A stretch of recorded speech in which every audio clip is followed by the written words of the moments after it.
Զրուցում ենք մեր ձևով շարժման անդամ Շիրազ Մանուկյանցի հետ։ Պարոն Մանուկյանց, դուք վերջերս եղաք Սյունիքի մարզում, կխնդրեմ ասեք, թե առհասարակ ինչ տպավորություններ ունեք եւ ինչ շեշտադրումներով, ինչ խնդիրներ դուք ձեզ համար պարզեցիք, որոնք այսօր առկա են Սյունիքի մարզում։ Ընդամենը մի քանի օր առաջ ենք եղել Սյունիքի մարզում, այնտեղ բացեցինք մեր ձևով շարժման գրասենյակը, շփվել ենք տարբեր մարդկանց հետ, թե գյուղացիների եւ թե քաղաքում ապրող, կարող եմ ասել, որ գյուղացիների շրջանակներում նույն տրամադրություններ ինչ որ քաղաքում։ Բոլորը մեծ վստահություն ունեն դեպի Սամվել Կարապետյանը, որովհետեւ հավատում են, որ իրենց կյանքում առօրեական որևիցե մեկ հստակ փոփոխություն է կատարվելու։ Իսկ ինչը վերաբերվում է իշխանության թեզերին, կասեմ, որ այնտեղ ընդհանրապես չեն խոսում դրանից, քանի որ շատ լավ տարբերում են ասեն կեղծիքի իրականությունից։ Պարոն Մանուկյանց, այնուամենայնիվ Սյունիք այցից հետո մենք տեսանք, թե ինչպես են իշխանության տարբեր ներկայացուցիչներ, մարզպետ, էկոնոմիկայի նախարար, այսպես արձագանքում ձեր այցին, ինչով էր պայմանավորված իրենց, այսպես ասած, իրար խառնվելը։ Երբ որ մենք այս կատարեցինք այնտեղ, տեղը կասենք նաև հենց գյուղացիներից, որ մի շարք օգտեր են փակվելու այնտեղ, երբ որ մեկ հոլովակով երևի թե իրենց ներկայացրեցինք, որ Սալվար գյուղում փակվում է դպրոցը եւ ցույց տվեցինք հոլովակում այն ճանապարհը, այն ցեխոտ ճանապարհը, որտեղ ամեն առավոտ պիտի գյուղացու զավակը զարտի եւ գնա դպրոց, երևի թե այդտեղ տեսան իրենց ամենակարևորագույն բացերը։ Եվ հիմնական խնդիրը կայանում էր նրանում, որ մեկ այցի ընթացքում նույնիսկ երբ որ մենք գտնվում էինք Աշոտարվան գյուղում, այնտեղ մի պապիկ այս պատմում էր, որ իր թոռը հնարավոր է որ չկարողանա դպրոց գնալ, որտեղ չունեն հնարավորություն այդ երկար ճանապարհը ուղեկցելու նրա։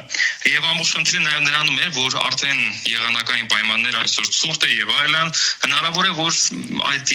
իր թոռը առաջի երկրորդ դասարանցի է եւ որոշակի խնդիր լինի յետ բերելու։ Այդտեղ ինչպես պիտի լուծեն դա։ Այսինքն հասկանում ես, որ մարդը կարողանում է հստակ կերպով վերլուծել, որ այստեղ դպրոց է փակվում եւ իշխանությունը իր մասին չի մտածում։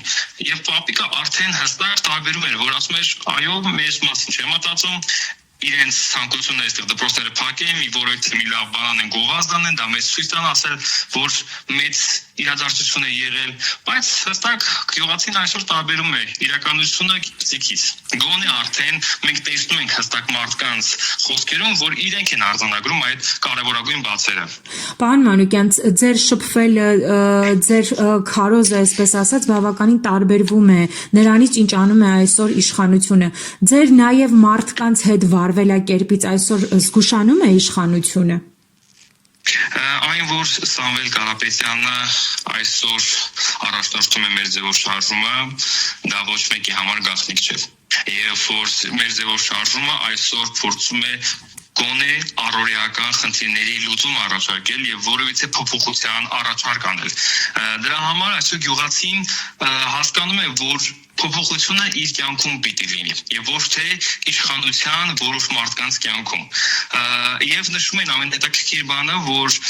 ասում են, որ իրենք խոստումներով եկան, դարձան իշխանություն, բայց մեր կյանքում ոչինչ չփոխվեց։ Սրանք գյուղացու խոսքերն են, որոնք կարող եմ ամենաշատը կրկնել, որովհետեւ երբ որ իրենք էին պատմում խնդիրների մասին,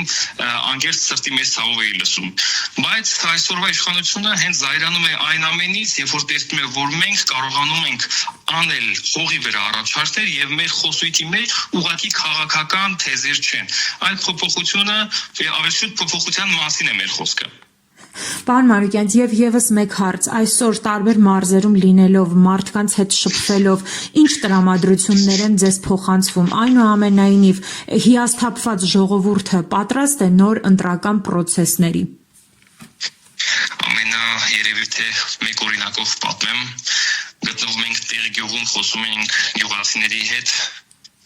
տեղից այն կողմ տեղյակ եք, որ արդեն ադրբեջանցիներ են։ Այնտեղ ապրող գյուղացիները մեծ վստահությամբ եւ մեծ հույսով ասում են, որ ձեր կողքին ենք եւ կուզենք, որպեսզի եկող ընտրություններում տեսնենք ձեզ հաղթանակած, որովհետեւ մենք այս գյուղով, այս բնակիչներով ձեզ հետ ենք լինելու եւ մեր ձայնը ձեզ ենք տալու։ Այսինքն հասկանում ես, որ այստեղ սահմանամերձ գյուղում գտնվող քաղաքացիները վստահում են քեզ, որովհետև քո խոսքում եւ քո առաջարկում կան հողերին իրականություն եւ ոչ թե ուղղակի խաղաղության մասին։ Զարմանալի պարզ բան էր, որ այսօրվա գյուղացին շատ հստակ տարբերում էր այսօրվա իշխանության մատուցած խաղաղության մասին թեզը։ Արդյոք դա իրականություն է թե ոչ։ Արդյոք դա իր մասին է թե ոչ։ Իսկ այն, որ խոսում էր մեր առաջարկներից եւ ապարտորեն էր ասում, որ Սամվել Կարապետյանը մտածում է իր մասին, այստեղ տեսնում ես մեծագույն վստահություն։ Շնորհակալ եմ մեկնաբանության համար։